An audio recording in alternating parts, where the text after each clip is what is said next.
कड़ी मेहनत आपको वहां पहुंचा देती है जहां अच्छी किस्मत शायद आपको पहुंचा दे। निंदा से घबराकर अपने लक्ष्य को ना छोड़ें, क्योंकि लक्ष्य मिलते ही निंदा करने वालों की राय बदल जाती है। विद्यार्थी जीवन में जीवन की छोटी छोटी आदतें हमारे जीवन में बड़ा फर्क पैदा कर देती है। अगर तुम सूरज की तरह चमकना चाहते हो तो सूरज की तरह जलना सीखो। मेहनत इतनी खामोशी से करो कि कामयाबी शोर मचा दे। जब तक तुम दौड़ने का साहस नहीं जुटाओगे तब तक तुम्हारे लिए प्रतिस्पर्धा में जीतना सदा असंभव बना रहेगा। जिस दिन एक सिग्नेचर ऑटोग्राफ में बदल जाए तब मान लीजिएगा कि आप कामयाब हो गए। हमारा भविष्य हमारे वर्तमान पर निर्भर करता है, इसलिए अपने लक्ष्य पर काम करो। आप में शुरू करने की हिम्मत है तो आप में सफल होने के लिए भी हिम्मत है। सच्चाई वह दिया है जिसे अगर पहाड़ की चोटी पर रख दो तो बेशक रोशनी कम करे पर दिखाई बहुत दूर से भी देता है। विद्यार्थी जीवन की कड़वी सच्चाई है कि आजकल परीक्षा के परिणाम में विद्यार्थी कितना भी नंबर ला दे तब भी उसका परिवार खुश नहीं होता। इसलिए नंबर के बदले सीखने पर ज्यादा ध्यान दे। एक परीक्षा कभी कठिन या आसान नहीं होती। जिस विद्यार्थी ने अच्छी मेहनत की हो उसके लिए परीक्षा आसान होती है, और जिसने परीक्षा के लिए कोई मेहनत नहीं की उसके लिए परीक्षा बहुत कठिन होती है। परीक्षा के समय सबको डर लगता है, पर फेल वही होते हैं जो पढ़ाई नहीं करते। सफल और असफल विद्यार्थी में केवल एक ही फर्क होता है। एक सफल विद्यार्थी शिक्षा के अलावा किसी और चीज पर ध्यान नहीं देता, जबकि असफल विद्यार्थी शिक्षा के अलावा सब पर ध्यान देता है। अगर आप अपने रूम में सबसे होशियार विद्यार्थी हैं तो आप गलत रूम में हैं या गलत स्कूल में हैं। एक विद्यार्थी को हमेशा यह ध्यान में रखना चाहिए कि विद्यार्थी जीवन आराम का नहीं पर मेहनत से विद्या प्राप्त करने का समय है। हारने वाला विद्यार्थी जीतने वाले विद्यार्थी पर ध्यान देता है, जबकि जीतने वाला विद्यार्थी सिर्फ जीतने पर ध्यान देता है। लोग आपके बारे में क्या सोचते हैं उससे ज्यादा महत्वपूर्ण यह है कि आप लोगों के बारे में क्या सोचते हो, क्योंकि यही चीज आपका चरित्र निर्धारित करती है। एक सच्चा विद्यार्थी वही है जो खुद को साबित करने में नहीं लेकिन खुद को औरों से बेहतर करने में ध्यान देता है। अगर आपके सपने आपको नहीं डरा रहे, आपको नहीं सोने दे रहे, आपको खाने नहीं दे रहे, तो आपके सपने सही में बड़े सपने हैं। पर ऐसा कुछ भी नहीं हो रहा है तो मान लीजिए वह बड़े सपने नहीं है। अपने अंदर सीखने का जुनून विकसित कीजिए। अगर आपने ये कर दिया तो आपको आगे बढ़ने से कोई नहीं रोक पाएगा। एक मूर्ख व्यक्ति को देने के लिए श्रेष्ठ प्रतिक्रिया मौन ही है। महत्वाकांक्षा के बिना बुद्धिमानी ऐसी ही है जैसे पर के बिना एक पक्षी। अगर आप वो नहीं कर रहे हैं जो आपको पसंद है, इसका मतलब ये है कि आप अपना समय बर्बाद कर रहे हो। अपने को परिस्थितियों का गुलाम कभी ना समझो। तुम स्वयं अपने भाग्य के विधाता बनो। एक दिन में नहीं होगा, लगे रहोगे तो एक दिन जरूर होगा। उठो, मुकाबला करो और जीतो। जीतने के लिए तुम्हें ना किसी की इजाजत की जरूरत है ना किसी सिफारिश की। क्या आपने ऐसा कोई निर्णय लिया है जो वर्तमान में रिस्की है पर आने वाले समय में बेहतरीन साबित होगा? अगर आपका जवाब हाँ है तो बहुत अच्छी बात है, पर अगर ना आए तो जरूर सोचिए और लीजिए। परफेक्ट परिस्थिति का इंतजार मत कीजिए। आज से अपने लक्ष्य को पाने के लिए पूरी ताकत झोंक दीजिए। सफलता इंतजार से नहीं, काम करने से मिलेगी। मैं रास्ते बदलता नहीं हूं, रास्ता बनाता हूं। सबको दो अवसर मिलते हैं, कुछ समय की तकलीफ और लंबे समय का आराम, या कुछ समय का आराम या लंबे समय की तकलीफ। पता नहीं, अधिकांश लोग दूसरा अवसर ही चुनते हैं। बड़े निर्णय लेते हुए डरना गलत नहीं है, पर डर के कारण बड़े निर्णय ना लेना गलत है। सफलता के लिए जीनियस से कहीं ज्यादा जरूरी है कॉमन सेंस होना। कम शिकायतें, कम बहाने, कम टाल मटोल, अधिक सफलता पाने का यही मूल मंत्र है। कभी कभी आपकी सफलता की राह में सिर्फ एक व्यक्ति बाधक होता है, वह जिसे शीशे में आप हर दिन देखते हैं। उन सभी रास्तों को छोड़ दो जो मंजिल की तरफ नहीं आते, भले ही कितनी भी खूबसूरत हो। बोलकर पछताने से ना बोलना बेहतर है। यह महत्वपूर्ण नहीं है कि आप सफल हैं या नहीं, महत्वपूर्ण यह है कि आप उतने सफल हुए हैं या नहीं जितनी आपके भीतर क्षमता थी। विद्यार्थियों की अच्छी जीवन के लिए उनको मोटिवेट करना बहुत ही जरूरी है, क्योंकि मोटिवेशनल उस बीमारी का दवा है जो विद्यार्थियों को उनके लक्ष्य से भटकने नहीं देता। बहुत से विद्यार्थियों की जिंदगी में ऐसा पल भी आता है जिस समय उनको मोटिवेशनल की बहुत ही आवश्यकता होती है, क्योंकि जब किसी बच्चे की जिंदगी में दुख या परेशानी होती है उस समय वो अपने तय किए गए लक्ष्य से दूर होते चले जाते हैं, और यही वह कठिन समय होता है जिसमें उनको एक अच्छी प्रेरणा और मोटिवेशनल की जरूरत होती है। स्टूडेंट लाइफ जीवन के हर एक जिंदगी से बेहतर मानी जाती है, क्योंकि इस जिंदगी में विद्यार्थी बिल्कुल स्वतंत्र रूप से जीवन को जीते हैं। और इस समय विद्यार्थियों की एबिलिटी कार्यों को करने के प्रति बहुत ही ज्यादा होती है। इसके साथ साथ इस जिंदगी में विद्यार्थी अपने आप को बहुत ही एक्टिव रखता है, जिससे वो किसी भी कठिन प्रश्न या लंबे उत्तर को आसानी पूर्वक समझ सकता है, क्योंकि यह उम्र बहुत ही चंचल माना जाता है। अब हम विद्यार्थियों के जीवन से जुड़े कुछ बातें बताएंगे, जिससे आपको पढ़ाई में मदद मिल सकती है और अपने लक्ष्य को आप प्राप्त कर सकते हैं।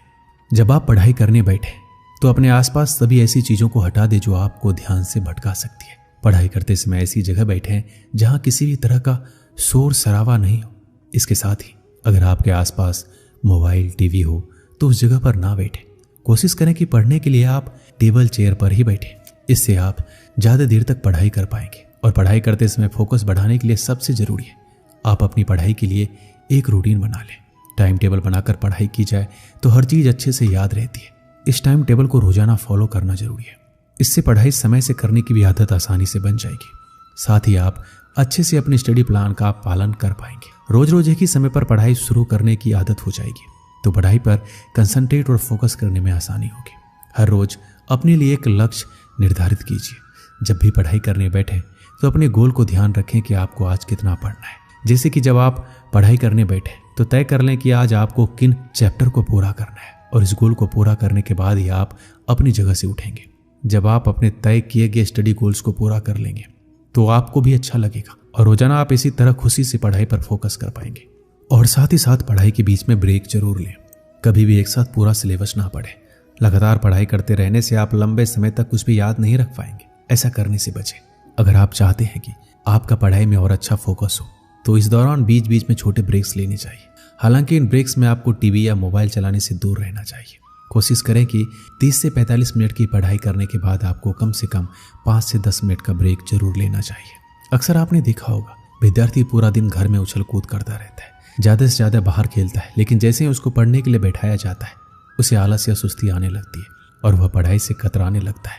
आपने सुना होगा जो समय के साथ चलता है वो पूरी दुनिया जीत सकता है। समय एक ऐसा चक्र है जो रंग को राजा और राजा को रंग बना सकता है। इसलिए समय के महत्व को समझिए और उसका उपयोग कीजिए, दुरुपयोग नहीं।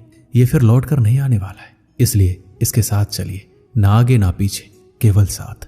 और आप अपने प्रति अनुशासित रहें, क्योंकि एक विद्यार्थी की पहचान उसका अनुशासन ही होता है। जब आप अनुशासित रहेंगे तब आपको यह ज्ञात होगा कि कौन सा कार्य करना आवश्यक है और कौन सा नहीं। किसी विद्यार्थी के पास अनुशासन होना ही उसकी सबसे बड़ी सीख है। आपको सोचकर परेशानी हो रही होगी कि आखिर ये मैनेज कैसे होगा। जाहिर सी बात है, परेशानी तो होगी, क्योंकि इसे भी आपको ही मैनेज करना होगा। एक बात मैं आपको याद दिला दूं, जो काम शुरू में कष्टदायक होता है बाद में फलदायक भी होता है। इसलिए परेशानियों से घबराएं नहीं, आगे बढ़े और उस काम को समाप्त करें। सोने के लिए भी समय निर्धारित कीजिए। प्रत्येक विद्यार्थी को कम से कम 6 से 7 घंटे तक सोना चाहिए। इससे शरीर पहले की तुलना में ज्यादा सक्रिय रहता है, जिससे विद्यार्थी की स्मरण शक्ति में वृद्धि होती है, जो पढ़ाई दौरान ज्यादा फायदेमंद होता है। अक्सर विद्यार्थियों द्वारा पूछा जाता है कि पढ़ाई कैसे करें ताकि मन लगे। इंसान का मन बहुत चंचल होता है, एक पल में यहाँ तो दूसरे पल में वहां चला जाता है। इसलिए हमें पढ़ाई करते समय इस बात का ध्यान रखना चाहिए कि नेगेटिव थिंकिंग और ऐसी किसी भी तरह की बातें हमारे मस्तिष्क में ना आए जिससे हमारा मन डाइवर्ट हो। मन को काबू में करना बहुत बड़ा काम होता है, पर ये जो संभव कर लेता है अपनी सफलता से कभी नहीं चूकता है। इसलिए कोशिश करें मन को विभाजित करने वाली यादों से दूर रहें। ऐसा हर विद्यार्थी के साथ होता है। जब वो पढ़ने बैठते हैं तो उसके मन में कई प्रकार के विचार उनके सामने आने लगते हैं और वो धीरे धीरे उनमें खोने लगते हैं, जिससे उनका ध्यान पढ़ाई से हट जाता है। पढ़ते कुछ है, दिखाई कुछ और देता है। इसका मुख्य 2 वजह होता है। पहला, उस समय पढ़ने में रुचि नहीं है, और दूसरा, आप बहुत चिंतित हो।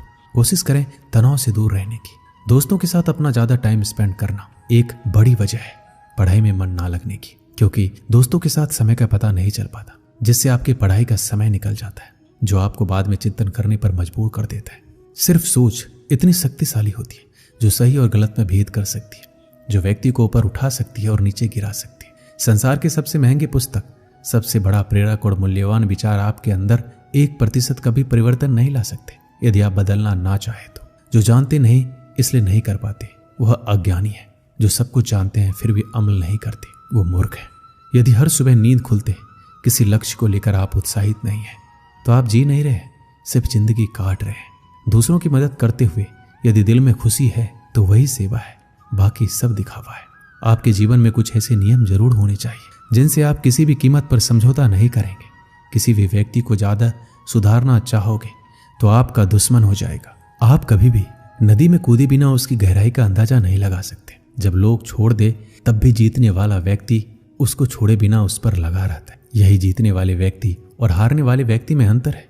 जीवन में सफल होना है तो खुद से काम करने से पहले एक प्रश्न पूछिए, क्या यह सही कार्य है या सरल कार्य? सफलता के लिए कोई एलिवेटर नहीं है, आपको अपने आप ही सीढ़ियां चढ़नी होगी। 3 चीजों को बदलना बहुत जरूरी है, बहानों को अपने प्रयत्नों से, आलस को निश्चय से और समस्या को मौकों से।